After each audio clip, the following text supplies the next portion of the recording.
So hello and welcome to another episode of Voices in Health and Wellness. I'm Dr. Andrew Greenland, I'm your host, and on this podcast I speak with clinicians, practice owners and healthcare leaders about what it's really like to deliver healthcare and build a healthcare business today.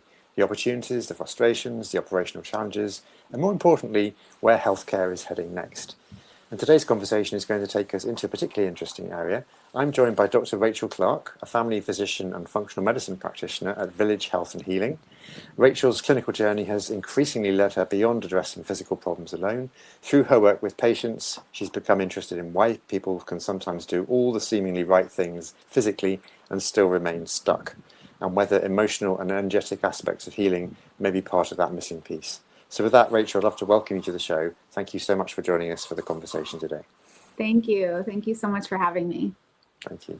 So for somebody discovering you for the first time, could you take us back a little and tell us what originally led you into medicine and family medicine in particular? Yeah, so I really don't know why ever since a child, I always said I wanted to be a doctor. Neither of my parents were doctors. I did have an uncle that is a general surgeon. But it was really high school that solidified it for me. I did a program my senior year of high school called Allied Health, and I was able to shadow doctors and in different fields, pharmacists, pretty much. I'm sorry if you can hear my tongue. And it really solidified for me that, oh, this is what I definitely want to do. We'd spend half the day with a nurse who would teach us, basic medical, very basic medical knowledge. And, half the class basically decided this is not for me. So they knew they didn't want to go into undergrad pre-med. For me, I was just so excited every single day, ate it up. So that pretty much, solidified my decision to go in as pre-med in undergrad. And then in medical school, I kept an open mind. I was like, I don't know what I want to do. I figured out I didn't want to wake up at the crack of dawn and get to the hospital at 5, 6 a.m. I always knew I wanted a family, so I kept that in mind when picking my specialty. And I just really liked everything. And I really liked the idea of having longitudinal relationships. So family medicine it was in the end. And I did love it. But as we know, there's a lot of things with the medical system that makes it not exactly the dream we once envisioned. Thank you. Love to hear about the journey and inspiration. Obviously, yours came from an early age. What did you imagine that your career in medicine was going to look like at that stage when you had that kind of initial starry, big-eyed view of it? Yeah. So when I was younger, I just think I liked helping people and the idea of helping people. I think it probably looked like the person that you come to, right, when things aren't going well and when you're in, your most vulnerable state. And I liked the idea of having the knowledge of like what's going on. And I was always fascinated with the human body, but then being able to be the person that's like, oh, I can help you and help you through this. Thank you. And obviously there's been an evolution and a movement into functional medicine. I'm just really curious to know what drove that move, and was it something about the conventional medical model that wasn't really giving you everything you needed to help the patients in front of you? Was there something else? Yeah, I'd say it was a combination of things. So I was definitely getting increasingly frustrated with not having answers for my patients with chronic medical issues, not being able to provide them much support beyond referring out to a specialist or prescribing a pharmaceutical medication. I'd have patients in front of me who, I believed what they were saying. I knew there was something deeper. I was just so frustrated that I didn't know. And I'm like, I know there's something that I didn't learn in medical school. And especially after COVID, really, when I was seeing so many young people, even medical residents and med students, develop all these like autoimmune type symptoms after the COVID era. And I'm like, what is going on? And so it was, and obviously not being satisfied with the amount of time I was getting with my patients. and all the things that come with working in a large health system. So it's a combination of that, but then I did get sick myself after a COVID infection. I would have technically had long COVID, and it sent me on my own healing journey. And I reached my breaking point of working full time with 2 young children, and started actually a program, like a burnout program, before I quit my job. And that really started me down healing a lot of the like mental and emotional aspects of burnout, really redefining, remembering who I am as a person and not just as a physician and a mom and a wife. And that really kickstarted my healing journey. And then I eventually found physical root causes going on, realized that I most likely had a reactivated Epstein-Barr virus infection from COVID, and slowly was able to revive my physical health. And so somewhere along the way, I was like, oh, I can practice medicine like this, like exactly kind of, it doesn't have to be in the order that my healing journey happened.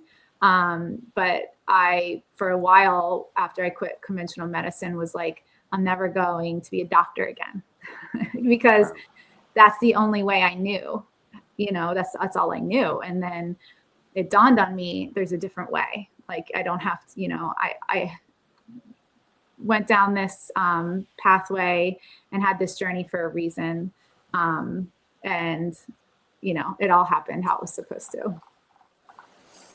And how have you used that personal healing journey, that personal health experience to shape what you do with the clients that you now see in 2026? Yeah, so I make sure to address all aspects of health. So now I have my own practice called Village Health and Healing. I did my training in functional medicine, so I technically call it functional integrative medicine. I'd say I have trouble like saying exactly what type of medicine it is. It's really just like holistic care. And I really, make sure to address not just the physical root causes, but what are the mental health pieces? What are the emotional health? What are the spiritual health pieces? And, basically the energetic component, not just the physical root causes. And it's tricky. I'm realizing that I can't do it alone, basically. And I have a big vision for the future. And my practice is called Village Health and Healing because I truly believe it takes a village. Like, I don't have to be the one, right, that does all the energy healing and the mental health coaching and the, emotional healing. So that's kind of where I'm at right now. Really interesting. So if a regular, inverted commas, functional medicine practitioner was sitting in the corner of your room, what would they see differently to perhaps what they do in, for very, very straightforward, by the book functional medicine? How does your practice look different? Yeah, I'd say, well, the most different I'd say is, in the middle of the session, I might say, hey, I think you might benefit from some energy healing. Would you like to get on the table? And that can be really powerful. I'm currently getting certified, in the process of being certified as an energy healer. Already completed some courses, but kind of going on. And other than that, just really taking the time to talk about, okay, this is all stemming from your gut, right? Like, we know there's bacterial imbalances. There might be a slow motility problem. We know this, we know that. But where are you giving away your power in your life? Where are you not standing in your power? Because your gut is your power center. And so, like, it's bringing in the energy component, not just lay on the table and I'm going to clear all that energy. It's like, a lot of the healing part is bringing things to awareness. Thank you. And how do you introduce something like this to patients who may have originally come to you expecting more of a conventional functional medicine approach, but clearly you have more to offer on your menu? How do you introduce them to that? Yeah, so I say, I explain really what energy is, because, most of us know just the term energy and like, oh, I have lots of energy or I don't have energy today. But I explain that like every cell in our body needs a steady flow of life force energy to it, as just as much as it needs the nutrients and just as much as it needs oxygen from the air we breathe. And without that steady energy flow, there can be too much or too little to an area of our body. And I explain how that literally plays into our physical health and our physical healing. And then I talk about how we can do all the things, right, for physical root cause healing, and we might still hit walls and still get stuck. And so I explain kind of my journey and what I've seen with patients so far. And most people are very open to that concept.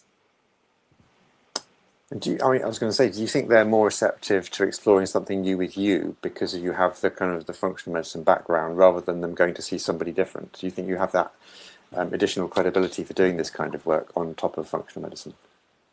Yes.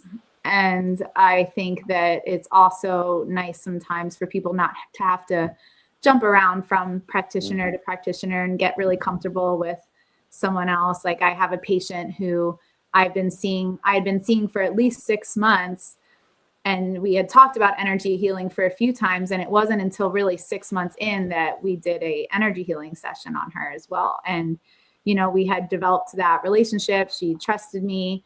And since I also kind of, you know, have been able to piece together what's going on a physical level in her body, and energetic, when I feel like the energy healing session was that much more potent and powerful just from knowing her so well, instead of having just, you know, someone walk in for, you know, their first session. Thank you. So moving from the kind of philosophy of medicine into the reality of the practice, could you maybe paint us a picture of village health and healing as it exists today? And what does the practice look like? And what does a typical day look like for you now? Yeah, so village health and healing, I'm the only practitioner, provider, physician in the practice. I see patients virtually and in person. I'd say maybe I do maybe like 60 to 70% virtually and the rest in the office. I structure my weekly schedule. Like I do like alternate days. I work from home when I do the virtual sessions, or I go into the office for the other sessions. Before patients see me for the first time, they, you know, complete a very detailed intake questionnaire. They, you know, tell me all of their past medical history, what their top health concerns are now. And then the first session, we kind of dive in deeper, talk a little bit about, you know, what their top concerns are and dive more into that history. And then we talk about, you know, what I think could be the root causes are, maybe some testing we're going to pursue, either blood work or some of the functional medicine tests, how to get started, you know, with diet recommendations, supplements, and any lifestyle recommendations or any other additional practitioners I'd recommend in the community. And I see patients either for 6 month memberships or yearly memberships. And so it's pretty regular follow-up every month or two. And then I also offer one-time kind of like wellness visits as well. So some people like doing those too. And excuse my ignorance, because I don't know a huge amount about energy healing, and that's why I've got you on the show to talk about it. How does that work remotely? Does it work remotely, or is that something you have to do in your in-office visits? Yeah, so I was actually shocked too. So I didn't know energy. I was always skeptical of energy healing remotely, but I actually have learned to do both in person and virtually, and can actually sometimes focus more when I'm remote and kind of in my little safe space. And it's actually very potent still. It is remarkable. And I guess you have to look after your own energy when you're helping patients with theirs. How do you look after yourself in the roles that you have? So that's a great question. So part of my burnout was because I'm such I'm very sensitive to others' energies. And my whole life, I had never learned how to protect my own energy. I was basically just an open field. So, you know, I was literally taking on the energy of all my patients back to back all day long. I had nothing left to give when I got home at night for my children. So part of the energy healing course I took, the very first one, he really dives deep into how to protect your own energy field. And so now I do it on a daily, it's a daily practice for me every single morning. I do it in between clients and patients. You also learn how to protect their energy field as you're doing the energy healing. So now I don't feel, I don't live in fear at all about like my energy kind of being affected. Very good. So obviously you've built a very successful practice and you've been telling us about it as we've been talking. What are you most proud of in the practice from a business point of view? What's particularly successful in your opinion? So from a business point of view, I think I'm just most proud that like my team and I have a business partner. I have a health coach. I have someone that does our marketing, and I have a nurse that helps us with client or patient relations. I'm most proud of us just doing it, like building it from nothing, building it from scratch. It was such an amazing learning experience. Like none of us had started a business before, and we were like, yeah, let's do it.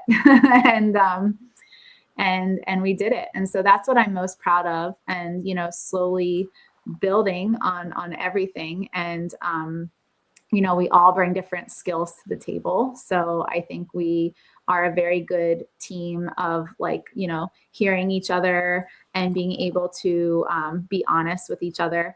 There's not a lot of like feeling like you can't bring up how you really feel, and so I think that's part of what makes a business successful, is just like being open to new ideas and growth and being able to like, truly work together. Well, congratulations on what you've built. And on the other side of the coin, what are the challenges that you're currently having to overcome in the practice that are perhaps things that you would regard as bottlenecks? Because I guess everything's not always plain sailing. I just wonder what the kind of things are that keep you up at night at the moment, or things that you're having to work through. Yeah, I'd say the biggest bottleneck is really how to expand and grow without trading more hours, like more of your time. Like, since I'm the only physician and, the appointments are long, like they're all at least 1 hour long. And then the protocols afterwards take time, and I am answering patient messages. They have access to direct message me at any point. I think it's really figuring out like, okay, how can I help more people, but without trading, my time one-on-one, how can we expand? How can we grow? I already have done one online course that was live. I have plans to record courses and to try to reach more people and across state lines and making it more educational, and, have live coaching with those courses. But, it's not necessarily all live sessions from me. Some is pre-recorded and some will be live. So I guess that's the biggest bottleneck, is like how to expand and grow without more hours. Got it.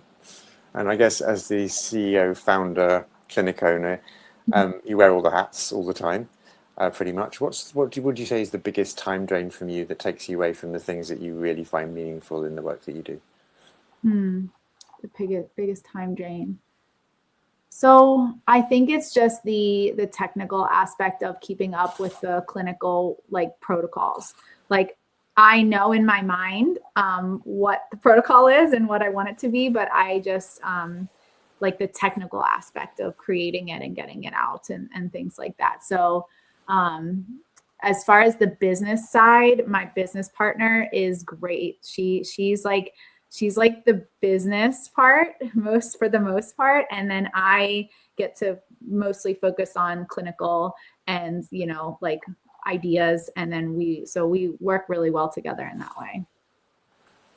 Thank you. And what's been the biggest lesson you've learned about being a business owner that you didn't really ever learn as a physician?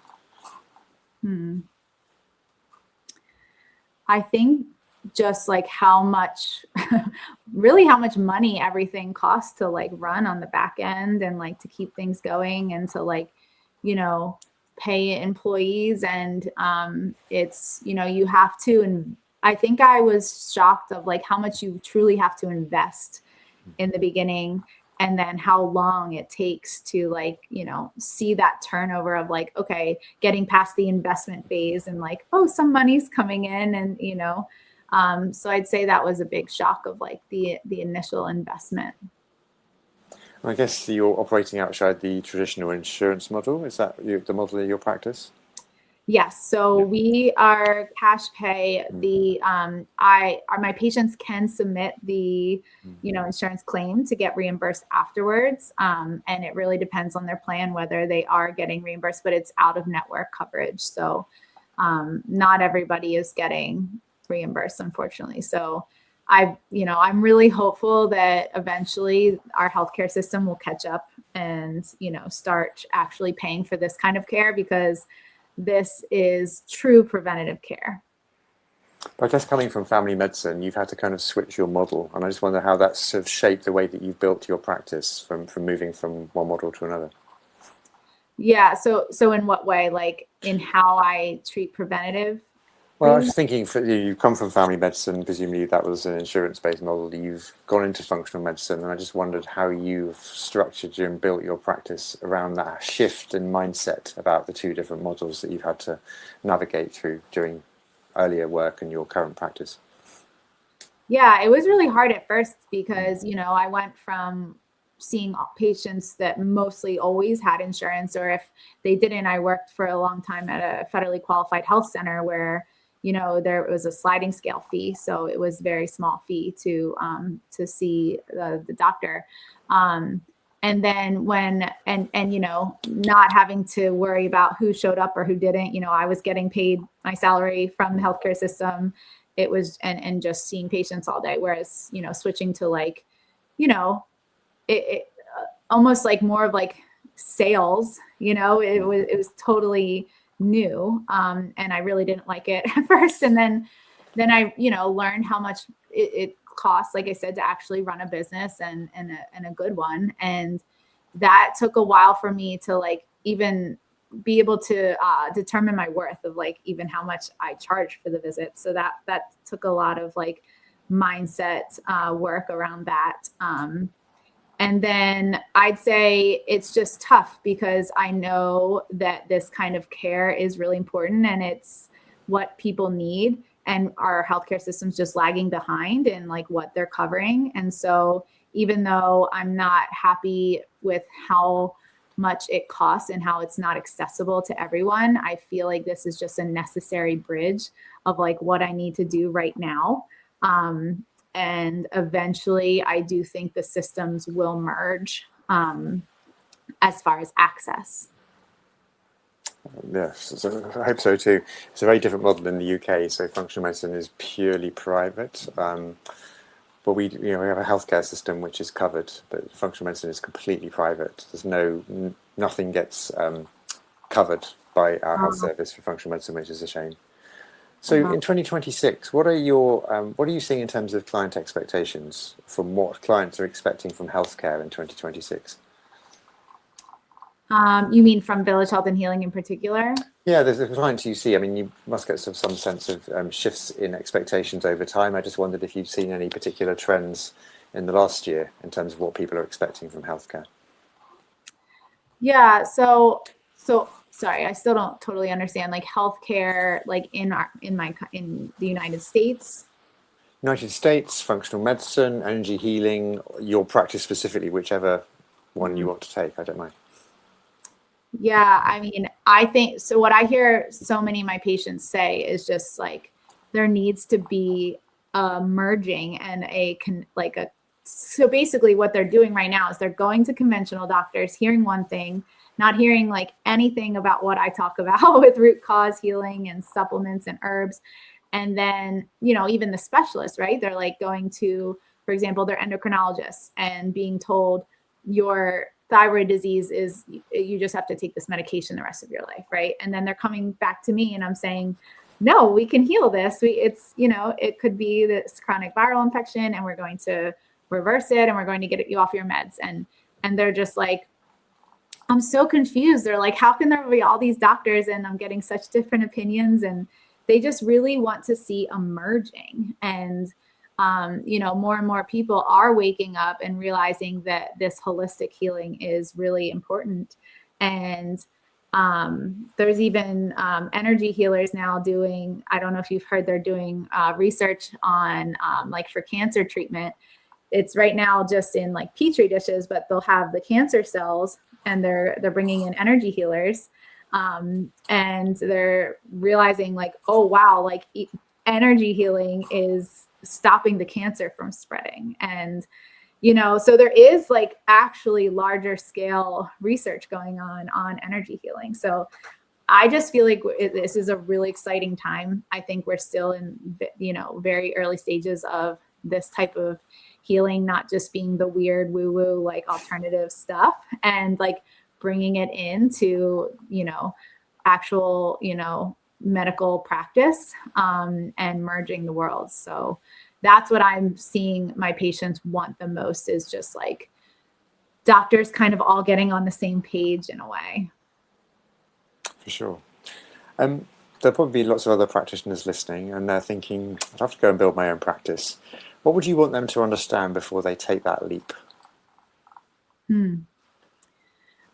I would say you can't do it alone, unless you want to. But I'd say the best advice I can give is surround yourself with people that don't have the skills that you have, and or the skills that you don't want to do and that drains your energy, because you want to save your energy for what you're good at and what you will be able to really bring to the table for your patients, and your community. And it's okay to invest in those things, and it'll all pay out on the back end, because you'll move forward quicker and you won't get burnout.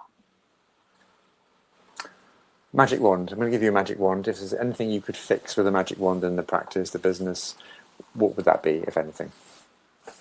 Magic wand.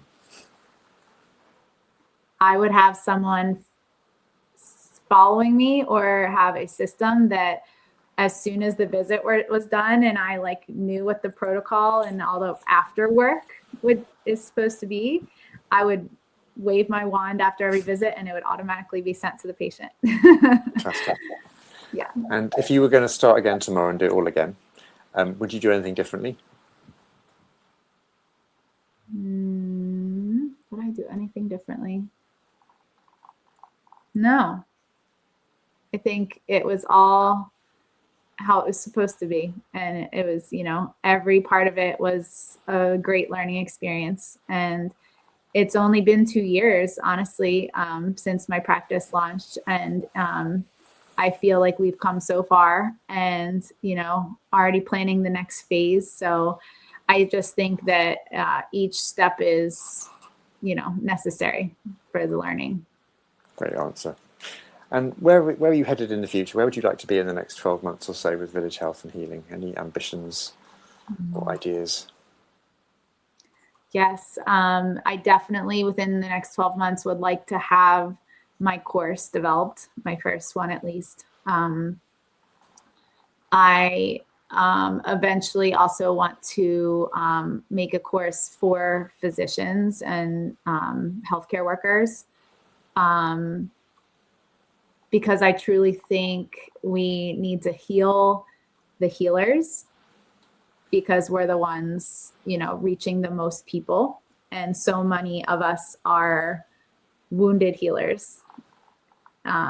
So I think it's important to, I hope that a course like this would, eventually be in medical schools, because, we all carry wounds, and then, different parts of our life open them, and then, different aspects of working in the healthcare system. So that's pretty much the next 12 months. I'd like to really figure out the courses. And for Village Health and Healing, just continuing to grow, probably really start to bring in the energy healing more frequently in my patient visits. Lovely. And with that, Rachel, I'd love to thank you so much for joining us today. It's been a really interesting conversation, hearing about your approach, how you've managed to weave in energetic medicine to functional medicine to give that really holistic approach to your patients. So thank you for sharing that. Also, thank you for sharing the behind the scenes stuff of actually growing and growing a new clinic and a new idea from the ground up. It's been really enlightening. So thank you very much. Of course. I really enjoyed our conversation. Thank you for having me.